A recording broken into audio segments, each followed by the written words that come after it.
नमस्कार दोस्तों। तो आज हम आपको स्टेट बैंक ऑफ इंडिया का क्लर्क की वैकेंसी के बारे में बताने जा रहे हैं। इसमें आपको हम लोग डिस्कस करेंगे अभी कि इसके लास्ट डेट क्या है फॉर्म फिलअप का, इसका एग्जामिनेशन कब होगा, इसका सिलेबस क्या है और इसका एलिजिबिलिटी क्राइटेरिया क्या है, सिलेक्शन प्रोसेस क्या है।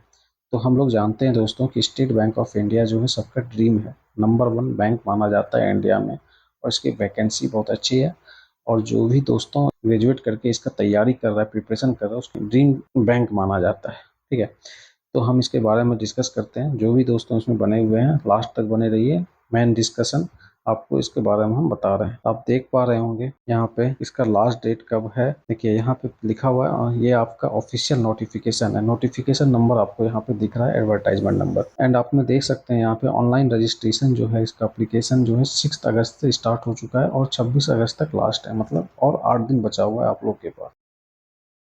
ये मौका जाने मत दीजिए, ये जिसका भी चांसेस है आप इसको सही तरह से प्रिपरेशन करके कर सकते हैं, क्योंकि इसमें जो जनरल की वैकेंसी है 5800 प्लस वैकेंसी है। तो ये अच्छा मौका है आप लोग के लिए।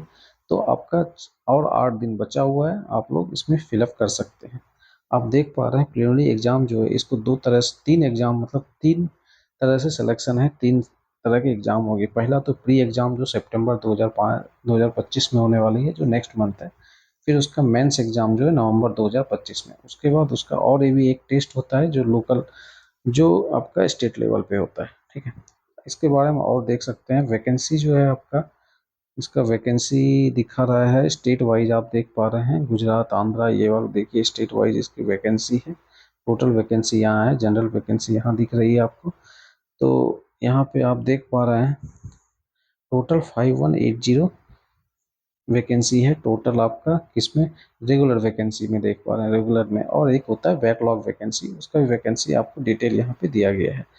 ठीक है, आप ऑफिशियल नोटिफिकेशन आप देख सकते हैं साइड पे। ठीक है दोस्तों, तो और इसके बारे में हम आपको बता रहे हैं। नेक्स्ट आप यहाँ पे देख पा रहे होंगे, ये इम्पोर्टेंट नोट है, ये आप पढ़ लीजिएगा। Vacancy reserve for OBC category के लिए एंड क्या क्या उसका रूल रेगुलेशन है। ईडब्ल्यूएस के लिए, आपका इकोनॉमिकल वीकर सेक्शन जो आता है उसके लिए। ठीक है ना।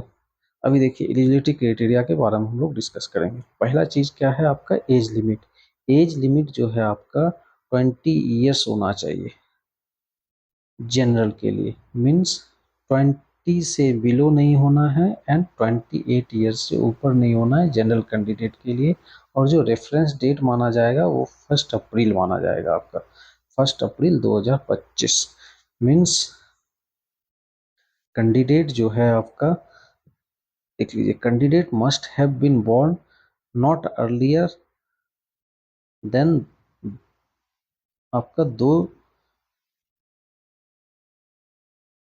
अप्रैल 1997 से लेके 1 अप्रैल 2005 तक के बीच में उसका जन्म तिथि होना चाहिए। ठीक है, अब इस डेट में जो रिलैक्सेशन दिया गया आप देख पा रहे हैं, ओबीसी के लिए 3 ईयर्स, SC ST के लिए 5 ईयर्स। तो ये वाला टेबल आप देख सकते हैं। ठीक है, यहाँ पे आगे भी है, यहाँ पे window and trend apprentice of SBI, ये सब के लिए दिया गया है आपका रिलैक्सेशन। ठीक है, नाउ सेकेंड चीज़ है academic, essential academic qualification.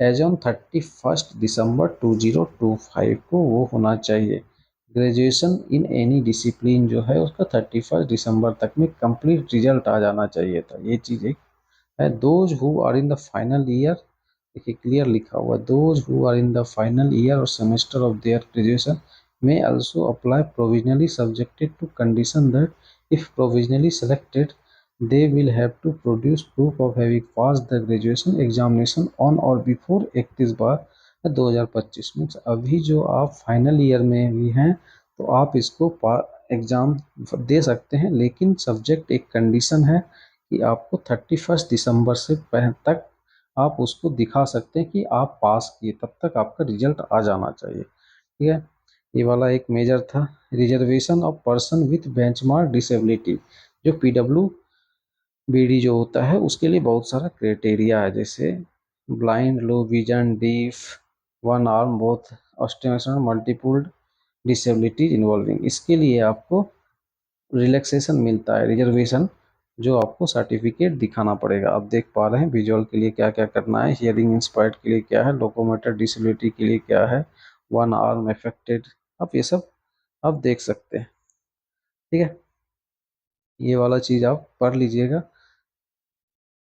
And next देखिए, एक्स सर्विसमैन को भी एक रिलैक्सेशन दिया जाता है, ये वाला चीज़ आप देख सकते हैं। ठीक है, अब देखिए नेक्स्ट आते हैं हम लोग सिलेक्शन प्रोसीजर पे। सिलेक्शन प्रोसीजर जो हम आपको बताए थे स्टार्टिंग में, 3 तरीके से होगा। फर्स्ट जो होगा प्रिलिमिनरी एग्जामिनेशन होगा, जो कि आपको 100 मार्क्स का होगा। 100 मार्क्स मतलब 1 आवर में 60 मिनट में आपको 100 मार्क्स का एग्जाम देना है, जो मल्टीपल चॉइस रहेगा, जहाँ पे आप टिक मारना। टिक मारने के लिए आपको टोटल 100 क्वेश्चन रहेंगे और 100 मार्क्स रहेगा और 60 मिनट रहेगा, मतलब 60 मिनट में आपको 100 क्वेश्चन को बनाना है, जिसमें कि सारा 3 लैंग्वेज रहेगा। आपका रहना है English language, numerical and reasoning. तीनों लैंग्वेज देख पा रहे हैं, तीनों के लिए अलग अलग सेपरेट ड्यूरेशन है, उसमें आपको एग्जाम देने हैं। अब देखिए इसमें और एक चीज़ है कि आपको निगेटिव भी रहेगा। अगर आप गलत टिक मारते हैं तो 1/4 मतलब 0.25 जो है आपका डिडक्ट होगा सही मार्क्स। तो दोस्तों आप लोग केयर कीजिएगा, जो सही आता है उसी को टिक मारिए, सो दैट का आपका निगेटिव ना हो। ठीक है, ये चीज़ का आप केयर कीजिएगा। अब देखिए फेज 2 जो है, 3 फेज में जो हम बोले थे, फेज 1 आपका प्रिलिमिनरी हुआ, फेज 2 जो हुआ main examination, structure of online main examination.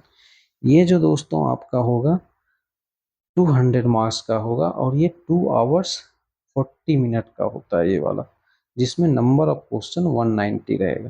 ठीक है, ये मेन एग्जामिनेशन है। इसमें आपको 4 सेक्शन होगा, general awareness, general English, quantitative aptitude मतलब मैथमेटिक्स, रीजनिंग एबिलिटी। ठीक है, तो आप इसमें देख सकते हैं सबका सेपरेट सेपरेट टाइम दिया गया है, टोटल 2 आवर्स 40 मिनट, ये मेन है आपका। ठीक है, अब यहाँ पे इस test will have the separate timing mention the above. ठीक है, आपको अलग अलग टाइमिंग सबके लिए सेपरेट मिलेगा।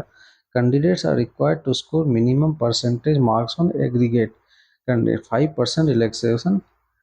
एक एग्जाम जो है इसका जो एक मिनिमम परसेंटेज वो लेना है, 5% आपको SC ST को रिलैक्सेशन दिया जाएगा। ठीक है, अब देखिए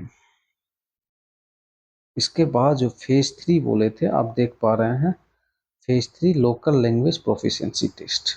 जब ये फेज 1 फेज 2 हो जाएगा तो आपका लोकल लैंग्वेज का प्रोफिशिएंसी टेस्ट मस्ट है, जो कि आप प्रोविजनली सेलेक्टेड मतलब फर्स्ट एंड सेकंड में जो प्रोविजनली सेलेक्टेड है, वो जो आपका provisional candidate not having studied any of the specified local language of the state applied will have to appear in the local language proficiency test. The pattern of the test जो है non verbal and verbal, देख लीजिए यहाँ पे clear लिखा हुआ है। ठीक है, ये वाला चीज़ आपका लास्ट में, ये बहुत ज़्यादा ये हार्ड नहीं है, आप कर सकते हैं। List of medium of examination according to state applied, यहाँ पे लिखा हुआ है कौन सा कहाँ पे किस तरह का, जैसे अंडमान निकोबार में इंग्लिश हिंदी रहेगा, आंध्र प्रदेश में इंग्लिश हिंदी तेलुगु उर्दू रहेगा। तो आप लोग देख सकते हैं बिहार में इंग्लिश हिंदी उर्दू है, उसके हिसाब से वो एक चीज़ किया, आप उस हिसाब से लोकल लैंग्वेज आपको आएगा। ठीक है, अब देखिए provisionally selection subject to qualifying specified opted local language. ठीक है, लोकल लैंग्वेज आना ही चाहिए। Final selection will be subjected to verification of eligibility of the post and information furnished by the online application. देखिए ये जो पहला पॉइंट है, अगर आप फॉर्म फिलअप के टाइम जो इन्फॉर्मेशन दिए वो पूरा सही होना चाहिए, आइदर नहीं तो इस टाइम पे आपको प्रॉब्लम आएगी। यहाँ पे आपको सारा इन्फॉर्मेशन सही, नहीं तो आपका पूरा सिलेक्शन होने के बाद भी आपको रिजेक्शन का चांस रहता है, और यहाँ पे होता भी है। ठीक है, एंड चलिए इसको हटा दे रहे हैं। अब देखिए क्वालिफाइंग,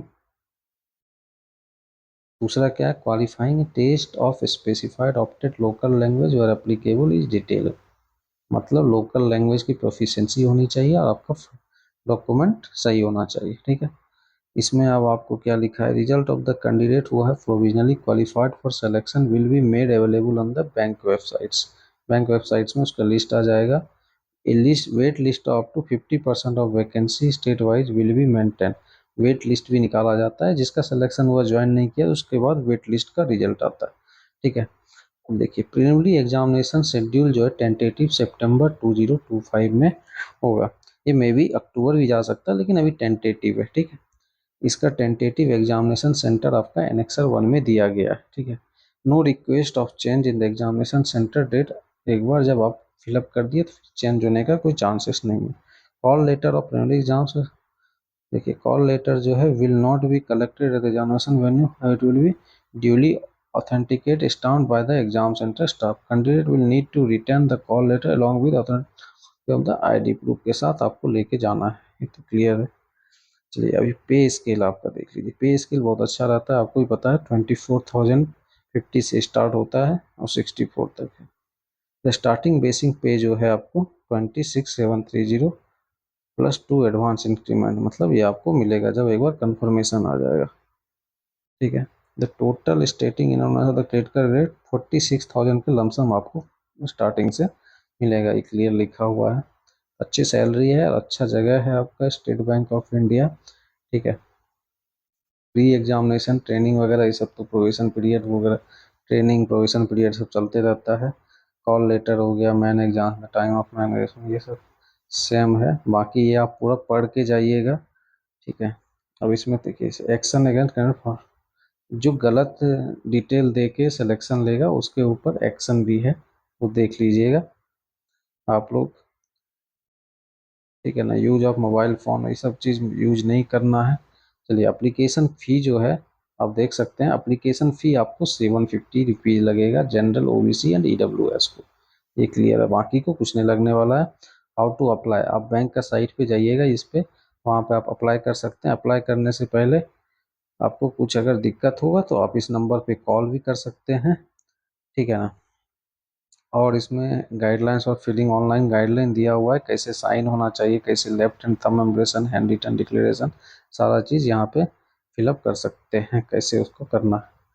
जनरल इन्फॉर्मेशन हो गया गाइड, ठीक है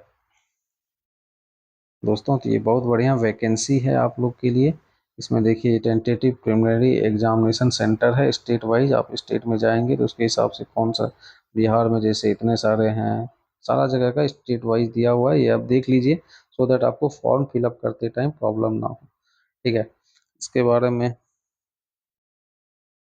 आप यहाँ पे देख लीजिए क्या करना है। फोटो कैप्चर का दिया हुआ है, procedure of uploading the documents, document देना है, सिग्नेचर कैसे करना है, किस तरह से अपलोड करना है, सारा चीज़ इसमें बताया गया है, ठीक है। तो ये चीज़ आप देख लीजिए। चलिए आप, फाइल का लिंक आपको डिस्क्रिप्शन बॉक्स में मिल जाएगा दोस्तों। अगर आपको वीडियो अच्छा लगा तो लाइक शेयर एंड सब्सक्राइब जरूर करें और इसका अपडेट आपको मिलते रहेगा। थैंक यू, धन्यवाद।